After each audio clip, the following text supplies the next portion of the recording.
നിൽക്ക് ഒരു കാര്യം പറയാൻ വന്നേ. ഇപ്പോൾ ഒരു വീഡിയോ കണ്ടു, ഫണ്ണാണെങ്കിലും സംഭവം കാര്യമാണ്. ഓക്കെ, അത് പറഞ്ഞേക്കുക. ഒരു ദിവസം 2 കൂട്ടുകാർ ഹുബ്ബള്ളിയിൽ നിന്ന് ബാംഗ്ലൂരിലേക്ക് ട്രെയിൻ കയറാൻ. ഓക്കെ, അങ്ങനെ അവർ ട്രെയിനിൽ കയറിയ സമയത്ത് ബോഗി മൊത്തം എന്താണ് റഷാണ്, ഒരിടത്തും ഇരിക്കാൻ സീറ്റില്ല. അപ്പോൾ ഇവർക്കൊരു കുരുട്ട് ബുദ്ധി തോന്നി. എന്താണെന്ന് വെച്ചാൽ ഇവരെന്താക്കി, ഇവർ ജാത്ര കഴിഞ്ഞ് വരുന്നതാണ് ഹുബ്ബള്ളിയിൽ. ഓക്കെ, അവർ ഈ ഹുബ്ബള്ളി ജാത്രയിൽ ഇവർ ഒരു കളിപ്പാട്ടയാളെ പാമ്പ് വാങ്ങിയിട്ടുണ്ട്. ഓക്കെ, അവർ ഇതിനെ ബാഗിൽ നിന്ന് എടുത്തിട്ട് ആ ബോഗിയിൽ അങ്ങിടാണ്. അപ്പോൾ ആൾക്കാരെല്ലാം മൊത്തം പേടിച്ചെന്താക്കുക, പാമ്പെന്ന് പറഞ്ഞിട്ട് ആ ബോഗി മൊത്തം കാലിയാണ്.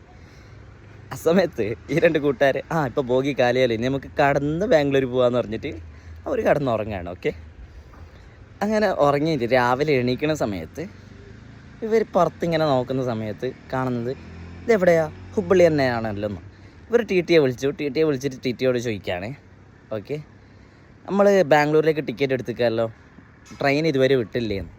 അപ്പോൾ ആ ടി ടി പറയാണ്, എന്ത്, ഈ ട്രെയിനിൽ ആരോ പാമ്പുണ്ടെന്ന് പറയുന്നതായിട്ട്, അതുകൊണ്ട് ഈ ബോഗിയെ മാത്രം കട്ട് ചെയ്തുകൊണ്ട് ബാക്കി മുഴുവനും ബാംഗ്ലൂരിലേക്ക് വിട്ടേറ്റിട്ടുണ്ട്. കണ്ടില്ലേ, ഇവരൊരു കുരുട്ടി ബുദ്ധി തോന്നിയാണെങ്കിലും പക്ഷേ അത് അവർക്ക് തിരിച്ചടിച്ചു. ഓക്കെ, അപ്പോൾ ഞാൻ ഇന്ന് ഈ ഒരു വീഡിയോ കണ്ടതിൽ ചെറിയൊരു ഫണ്ണാണെങ്കിലും പക്ഷെ കാര്യമുണ്ട് എന്നതിൽ ആണ് ഞാൻ ഈ വീഡിയോ ചെയ്യണേ. ഓക്കെ.